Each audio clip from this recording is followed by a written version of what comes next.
ఆట అర్థమైతే జీవితం అర్థమవుతుంది. అందుకే జీవితాన్ని ఎప్పుడూ ఒక క్రీడగానే భావించాలి. ఇదేదో పెద్ద గంభీరమైన వ్యవహారం, తీవ్రం అనుకోవద్దు. It's just a game.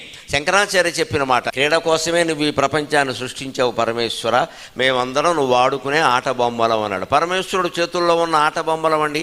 తెల్లపావులమైతే శివుడి చేతుల్లో ఉంటాం, నల్లపావులమైతే అమ్మవారి చేతుల్లో ఉంటాం. ఎందుకంటే శివుడు తెల్లగా ఉంటాడు, అమ్మవారు నల్లగా ఉంటుంది. అంతే.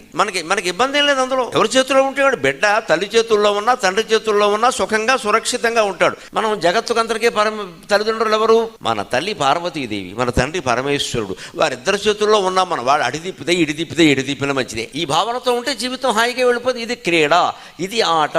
దుఃఖం వచ్చినా ఒక ఆట.